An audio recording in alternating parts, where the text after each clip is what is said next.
Happy February, everybody. It's the season of love. You know what John loves? John loves gambling. I love fisticuffs. So let's talk about it. Let's look at some fat stacks betting on UFC Fight Night 219, Andrade versus Blanchfield. I'm John Batanti. No, I'm Josh Batanti. You No, can be me. You can be me. I'm Rudy. We got married? I'm Professor Violent. That's your sleepless shark. And let's get Yes. through this shit. Let's Kicking start the off cut. tonight, we got hidden gems. John, what's your hidden gem for the day? Hidden gem of a fight. So there's a couple on this. This looks like a pretty bad throwaway card, but it's actually not that bad. There's some bangers on this. This is uh, this is an interesting card. Um, I Sticking out to me, I think Ovid St. Preux versus Felipe Lins sticks out from a gambling perspective. I cannot believe that Felipe Lins is opened up minus 250 against anyone. The man has not Against shown anyone? much in the UFC. I'm a little shocked that he's that big of a favorite over a respected veteran. How about you? Did that That's stick the out to you as well? that's the thing. Yeah. So like I see why this happened because if you look at OSP, so uh, you've been following gambling or MMA for a while, right? Yes. Let's Very say long you time. didn't. Let's say you were only a gambler and you came out to make this line and you only looked at recent OSP. You'd be like, oh, since 2018 he's like 2-6. And you're like, he's obviously not that good. But you wouldn't recognize that the 2 wins were against guys on their way up, and the 6 losses were to world champions or title contenders. OSP's fought everybody. Yes. And Felipe Lins is a legitimate fighter. He looked worse in his last fight than I was expecting him to look, and has looked. But like, Really, if I you thought he looked good his last fight. then maybe I'm thinking 2 fights ago. Felipe Lins has Oh looked yeah, he's good. looked bad. He's looked bad in almost every fight. I had higher expectations for him than what I've seen out of him. Yeah. And that may just be because now he's in the UFC and he's dealing with a higher average caliber opponent. That being said, like the wins that Felipe Lins has don't line up with the wins or the fights that OSP's had. Uh, yeah, Lins could win this fight, but like he shouldn't be like any sort of significant favorite. If this was 110, I'd be like, oh yeah, okay. But no, I understand numbers enough to know that those odds are bullshit. Drop that money on OSP. Yeah, I definitely stuck out to me as well. I mean, and something else that is little known is, they're going to look at OSP like he looked against Rua like he just didn't want to be there. He was going through the motions. He just wanted a paycheck. That was a horrible fight, and I'm angry at OSP because his performance made me think that Rua still had something left. And 3 weeks ago, he's getting knocked out by a guy who's going to decisions with 0-9 fighters. And so Rua had pretty much nothing left. And OSP couldn't do anything against them. I don't know if he didn't want to or his different style, but he just looked like his last few fights. I mean, I know he got the win, but getting knocked out by Tanner Boser. Tanner Boser's not a knockout artist. Yes, he's a heavyweight, but he's not a knockout artist by no means. Jamal Hill flatlined him. Um, That like, was usable. Like fighting outside your weight class and then against Rothwell and Bozer, that doesn't bother me at all. yeah, And then losing to going up Jamal to Hill. heavyweight, right? Oh, That's true. okay. That's true, but he was pretty non-competitive, and like, not that he was non-competitive against Rothwell, he just didn't do anything. Like, I don't know. Like, I, I'm leaning that OSP doesn't have much left either after the last few performances. Does he need much to knock out Felipe Lins? I don't think so, but Felipe Lins also was knocked out by Tanner Boser, also stepped up to heavyweight.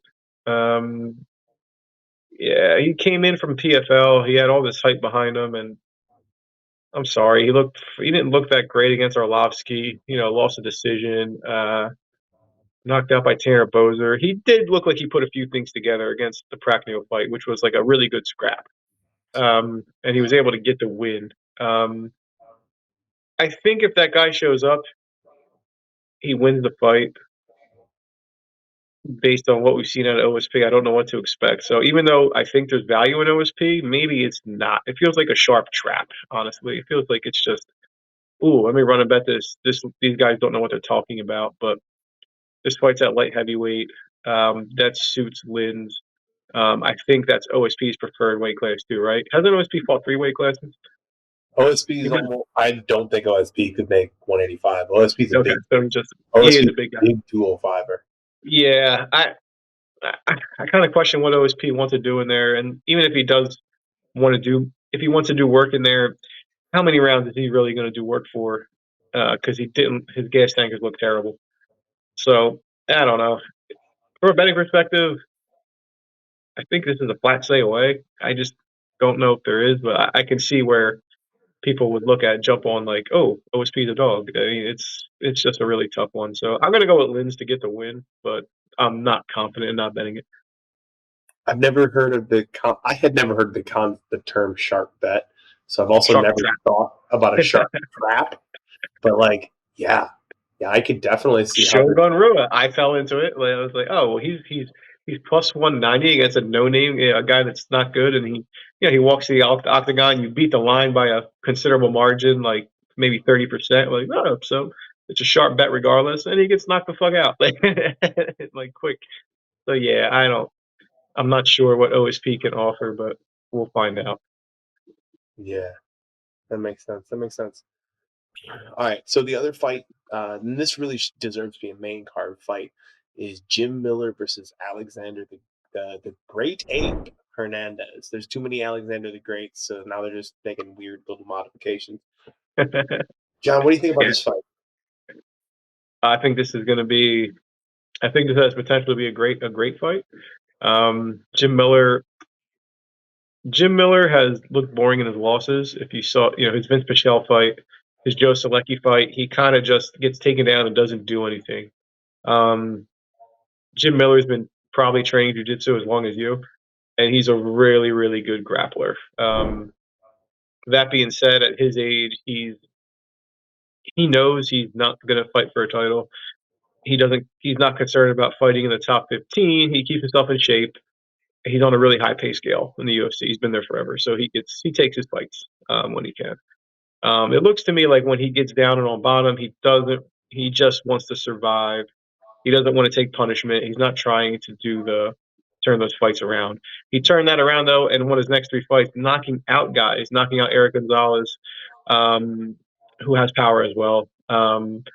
Nick Moda knocked him out, and of course the Cowboy fight last time, which was a really unfortunate for Cowboy. He slipped. He looked really good that fight.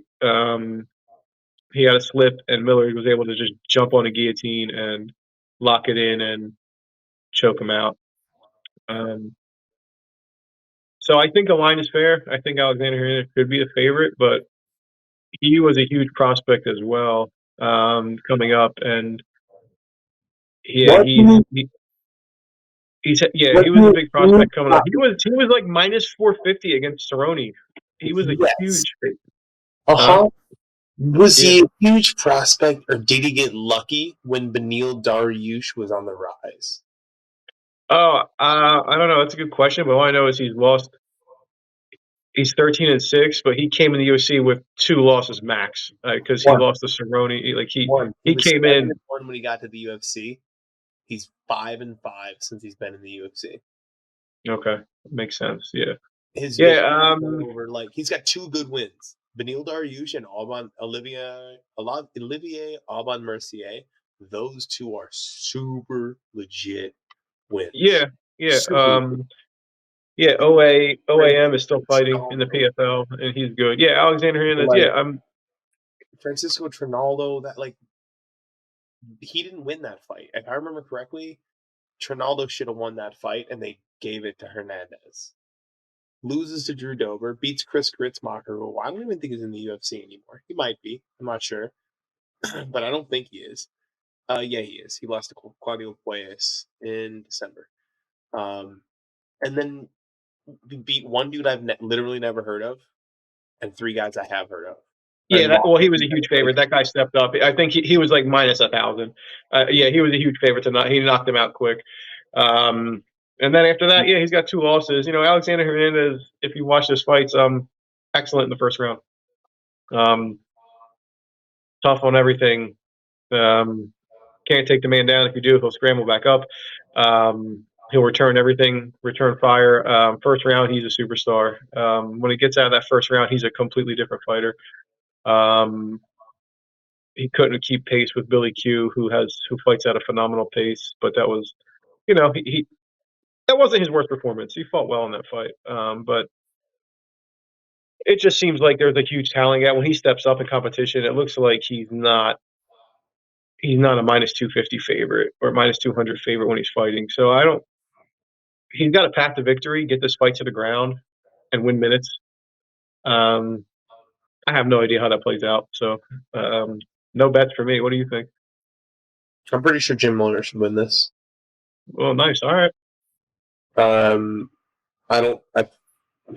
Alexander Hernandez is hit or miss. Jim Miller has been doing a really, really good job knocking off up and comers. Yeah. Uh, and he's a savvy vet who's seen everything. Hernandez True. has shown that he can be taken out of his depth. Yes. That's a good way of putting it. And I think that Jim Miller will have the ability to remove Alexander Hernandez from the depth of his skill set.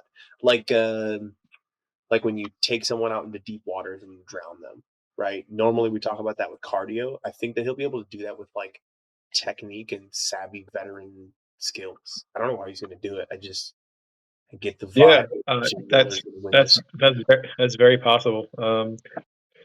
Yeah. I mean, there's definitely value on Jim Miller in this fight. Jim Miller was never known for knocking people out, but he's been knocking dudes out. I mean, maybe he fights a little different. Maybe he's looking. Maybe he never looked for it early in his career because he was such a grappler. My coach, my BJJ coach, has pictures of Jim Miller from like fucking 20 years. Like Jim Miller was a black belt like 20 years ago, like Yeah, teaching fighters. Like Jim Miller was a really good grappler. Very dangerous. might be grappling as long as me, dude. He was a black belt when I was like a white belt. Maybe I don't. I don't. I But you, think he got his black belt but when you I was. might have the same amount of years as him. I don't know. You started grappling when you were like 6. I was 10. Yeah, but I don't. Yeah, I can see Jim Miller win this fight. I think I want to see Jim Miller win this fight. So Oh, yeah, definitely. I definitely let's want to let's see go Jim with Jim Miller. Miller to keep that winning streak going. Fuck it, it's good. He's 40 years old. This gives the world hope. Let's go. Just give the world hope. All Yes, right. So your main event of the evening, Jessica Andrade. Oh wait, no. We starting at the bottom. We'll go bottom up. sure. Yeah, All right. William Knight versus Marcin Prachnio. I got you. That's the main event, right? Yeah, cool. William Knight versus Marcin Prachnio. John, what you got for me? oh man. Yeah, that's also how I feel. Yeah. It's All if right, it so they're was over, fighting at. it's I don't two even. dudes that don't belong here. So they're gonna fight light heavyweight. William Knight. He's a huge person. All Yes. muscle. He can make heavyweight. He can fight light heavyweight. The power is always going to be there, obviously. Cracknell, um, his big liability is he fades hard. As you saw with he faded against Felipe Lins. Um, he'll Is it fade. power? Does he He'll be is good for a what? round and a half, I'm sorry. and then no, that's Let, cool. let Good. me interrupt you really quick because I think that this is going to change how you diagnose this. Do you actually think that William Knight is powerful, or is he just ludicrously strong? Power is strength over Isn't the same time. thing? No, power is like there's like a formula for it in physics, right? But it's basically strength applied over time, like explosiveness. But look at when he hits people. Like I don't remember seeing his striking be devastating. Now that being No. said, he'll pick up your toe and swing you through the air by it. But I don't like he should with as strong as he is, you'd expect him to have Ngannou type knockout power. Like he doesn't he's Yeah, not he's not that type. He's not that type of freak. No, but he is swinging like that. how he rolls. He doesn't have the power that he thinks he has. And his Maybe. record doesn't even support him having that power. Yeah, I can never. I mean, in my opinion, William Knight has never won a UFC fight. I mean, I don't count knocking out Fabio Sherratt. I'm sorry. Um, That that's dude's the not thing. even Like, in the UFC anymore. yeah, I don't count that at all. His Alonzo Menafield win was more of Menafield's really poor fight IQ and decision making, which you saw again last week. Yeah, and that was a terrible decision anyway. So I don't. Yeah, I can never get behind a William Knight thing. So I'm gonna go with Pragnio. I just think he overwhelms him with volume, and stays alive in there and wins. All right, so now that we've both talked all this shit about William Knight, let's take a look at Marcin Prachnio. His last loss was to Felipe Lins. Okay. Okay. You have a win over Ike Villanueva, who I don't believe is in the UFC. No, no. And then you have a win over Khalil Roundtree.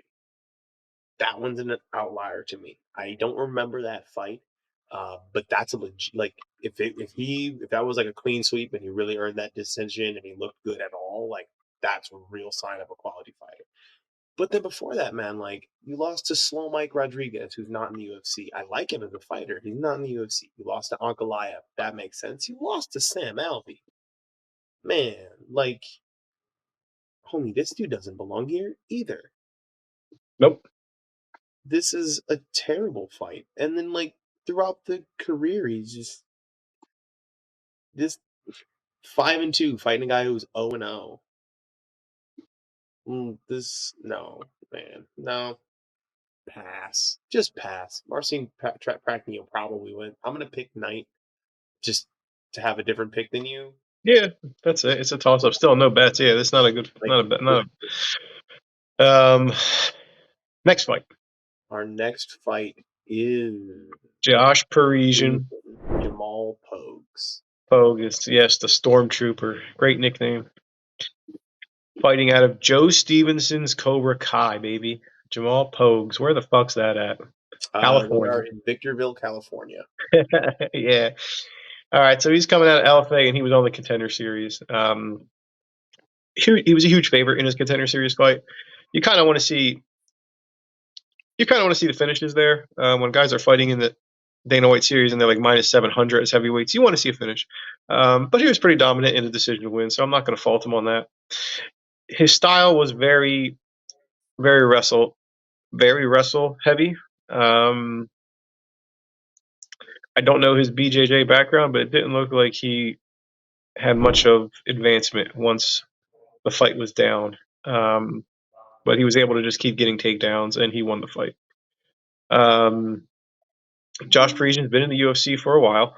Um, he is. This is going to be his fifth fight in the UFC, and I don't know what to think of him. In the striking department, he's going to have a clear advantage. If this fight stays on the feet, he's going to be able to outstrike Jamal Pogues. I don't know how long this fight stays standing, or if once Jamal Pogues. The thing that bothers me with Jamal Pogues, the minus 250, is that not having the ability to finish against bigger men, because they can get back up, and they become really hard to take down and hold down if they have any cardio. Being that he's at a striking disadvantage as well, that's I can't get behind him at the price tag. He's also fighting a guy that's fought in the UFC. Um, Granted, not the best caliber. Like got finished by Dante Almeida. That's a terrible look. Knocked out Alan Baldo though his last fight, so he got a knockout win. And but still, he's got two wins in the UFC. He's finishing lower level guys. Questionable win over Roque Martinez. That was a terrible fight too. He got the win. So I don't. this is another fight. Like I don't know. I mean, Jamal Pogues, this is his time to prove he belongs in the UFC. I just think the price tag's too heavy to find out, so it's a pass for me. I'll go with Jamal Pogues to wear him down and get the win. What do you think? Do you said you saw the Pogues fight in the Contender Yeah, Series? yeah. Um, did he look good,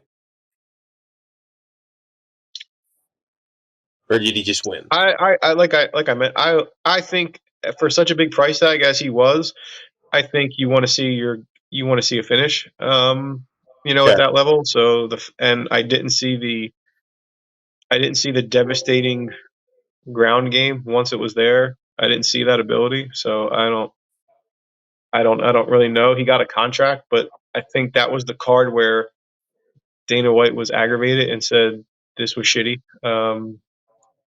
Or maybe that card he didn't give anyone a contract. Like every fight went to decision, and like everyone was lazy, like thing. Or maybe this was I don't know. But I don't know. I haven't seen enough to say like he's gonna just run through Josh Parisian. So I'm pretty sure that he took this fight on short notice. Bet you that Josh Parisian had somebody. It's not listed.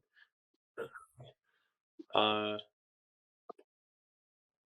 I'm wondering why Jamal Pogue is fighting at heavyweight.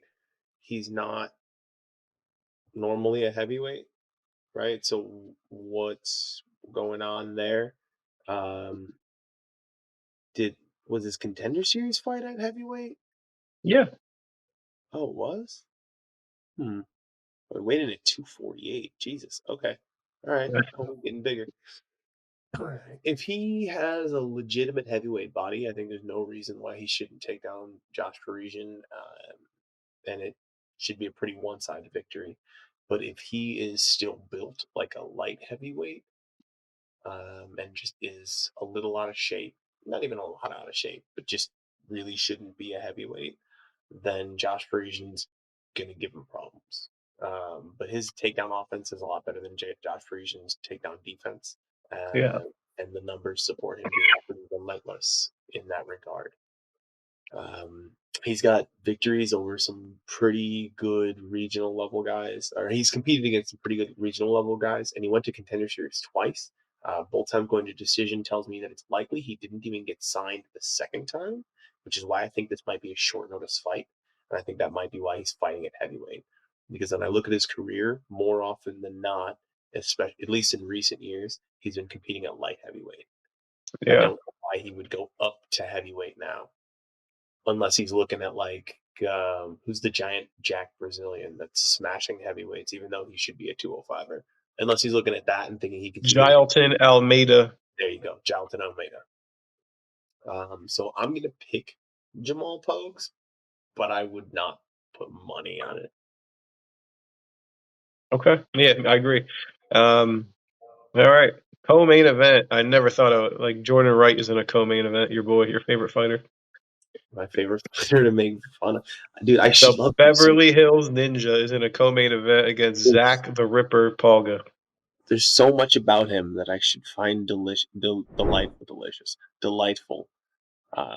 But Yeah, man, he just shouldn't be here. yeah. So he's moving up to light heavyweight for this bout. Zach Polga is taking this fight on short notice. Little Zach Polga is a main training partner of That's Curtis not Blades. that's not short notice. I texted you about this fight like a while ago. He stepped in on short notice. No, you texted me a thing. He's not. He doesn't. Zach Polga didn't have a UFC contract. He lost in the Contender Series, so he's a late replacement. He might have had more time, but he was not in the UFC for this fight. You did text me. You texted me about 3 weeks ago, I think three, and you were right. This fight is happening. Well, it's only been 3 weeks. Um, Okay. Zach Polga is opened up about minus 300 over Jordan Wright. I mean, yeah. So Zach Polga is about 35 years old. He's been a training partner. He's been involved in mixed martial arts for a long time. Not many pro fights. This will be his seventh pro fight. He's 5-1. He was a pretty big favorite over Muhammad Usman, He was Kamaru's winning that brother, fight too. in the Contender Series, and he dominated the first round, and he got knocked the fuck out. But he did dominate the first round. Zach Paul is very wrestle heavy. Um, he has a very low finishing rate. I think it's 18% out of all his fights. So he's not a finisher. Um, but I don't think he needs to be against Jordan Wright. Um, so he's coming. He's a heavyweight. He's not the biggest of heavyweight. I don't know if he's going to make 205, but I He's a guess 205er. He's a 205er for sure. 100% he's a 205er. He's not a heavyweight. he fought heavyweight in the Contender Series I'm though. aware. He wasn't on the Contender Series. He's on the Ultimate Fighter. That's different. The reason that's different is Oh, because you need to okay, make weight every single week for 6 weeks. okay, that So makes if you're sense. not theoretically capable of making weight back to back to back to back to back to back to back, you go on Yeah, the show a weight class up. Very, very common. Kenny Florian went on the show at 185 pounds okay, and then fought for a 145 title. yeah. Okay, He's a that's 205er. I don't. So he personally was offered to me to fight him at 205. He's a Oh, 205. okay, all right. Yes, I understand. Jordan, I don't. I just not like Zach Paul. I know we might have training partners and stuff, but I don't. He's fighting guys 1-0, 2-1, 5-2. He's taking decision. I just don't know what to make of him. Yeah, he looked good against Muhammad Usman, but Muhammad Usman's not very good. Uh, he went to PFL and he also lost. He's not. It's just I don't know. Like I don't know what to make of him. If anything, I know Jordan Wright. This is Jordan Wright's fourth fight in a year. He's gotten knocked out every time. He's kill or be killed.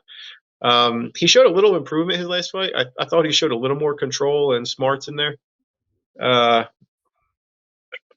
uh, Man, I don't. I feel like his style can win this fight. I feel like he can knock this guy out if he can. I think he's got a round to do it, or else he's just going to be on his back. And maybe Zach Paul gets a finish because Jordan Wright just completely falls apart.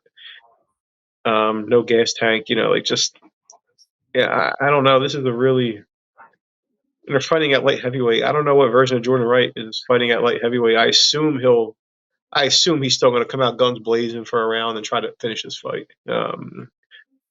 I don't.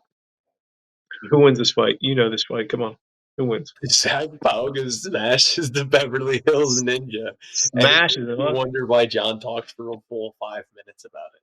That's how badly he does it. All right. Like the Beverly Hills Ninja is not mentally equipped to be here. His Yeah, skills I are agree with that. I just see this avenue where Jordan Wright can knock this guy out. Like this guy's not fought anyone good. Like I don't sure he did. He fought Marcus Perez. who Marcus Perez is a good fighter. He's never 16. heard of him. He was in the UFC for a little while. He didn't do amazingly in the UFC, but Marcus Perez is a good fighter. He beat Marcus Yeah. Perez. If you beat Marcus Perez, does that mean you smash Jordan Wright? He's gonna annihilate Jordan Wright. Well, then there's a lot of value, and we should bet Paul going to win by Right. finish because he'll probably be like a small plus money to win by finish. What I Maybe saw not. from him in his fight against Muhammad Usman looked really good. Like those are Yeah. pieces you can absolutely work with. I'm Yeah. very interested. He's working at a high level training camp with high level training partners. He has professional athletic experience before this. He hasn't been around MMA for very long. His first fight is only in like 2019 or 2020, but he's got like 11 fights in 2 years or 3 years. Mm-hmm. Right? Yeah. So All right. he hit the ground and he started running. This fight to not go the distance is -600. I feel like that should be like -6,000. I don't see how this fight goes the distance one way or another, Yeah, nor 100%. any nor 100%. any Jordan White fight. But Zach Palga by where's the winning bet? Where is his? I want to see his. Zach Palga to win by finish. Okay, so he's -150 to win by finish. So they're actually on him to win. I still think that's pretty good value. I'd rather bet that. Zach Palga to win by finish -150. If Jordan Wright wins, he's winning in round one. If you want a crazy bet, Jordan Wright to win in round one is currently +500. Just shop around. Maybe you can find a better price. But yeah, if Jordan Wright wins, he's winning in round one. But I don't know. His fourth fight, though, fourth fight in a year, and they're all been violent knockouts, one way or the other. I don't know. I don't know what Jordan Wright. He's all action, but I don't know how much he has left. How many more fights he has left in him in the UFC? Anyway. All right. So we're going. Zach Paulgy gets the win. Next fight, main event. I like this fight. I want to hear your thoughts first. We got Jess Andrade stepping in short notice, taking on Aaron Blanchfield. All right. So That little I'm cutie getting tested. She's going to get tested finally. I'm really struggling with this fight. Yeah, so Aaron was supposed to fight Talia Santos, who's Yeah. also got good grappling abilities. And I thought that would have been a fair step up. I feel this I is really a steep step up, but I don't want to cut you off, so go ahead. This is a big step. Yeah. I absolutely believe that Aaron Blanchfield has the tools required to defeat Jessica Andrade. But this is another situation like OSP versus Felipe Lenz, where one person just has a ton of experience. Like Jessica Andrade's last, let's see, Lauren Murphy fought for a world title. Amanda Lemos is about to fight for a world title or just did. Valentina Shevchenko, world champion. Caitlin Chikagian fought for a world title. Rose, world champion. Weili Zhang, world Yeah. champion. Rose, world champion. Like, uh, Claudia fought for a world title. Joanna fought for a world title. Jessica Penne fought for a world title. Raquel Pennington fought for a world title. Who else? Who else? Liz No, I Carmouche mean fought for a she's world. fought everyone, and She's she's always looked good doing it, win or lose. Yeah, she's only getting beat by the best. she's got like I'm not even gonna count them all, but she's got like something like 15 UFC fights. Right? We gotta go quick. Yeah. But she had something like And 15 UFC fights. Her strikes landed per minute 6.8. That's yeah, insanity. Absorbed per minute 5.2. I don't like that. I don't like that at all. She has 73% takedown defense, which I only bring up because Erin Blanchfield does her best work on the ground. Erin Blanchfield lands a lot sure. more than she gets hit. She lands 5.7, so like they're going to be in close and they're going to be trading. But Blanchfield is very hittable when she goes on offense. When she throws, she's pretty hittable, but she can Yeah, counter decently. I And I on the don't like ground, her striking at all, personally, but she's it's getting hit, but I don't think she's going to get it's knocked out. serviceable. And she has really, really good takedown accuracy.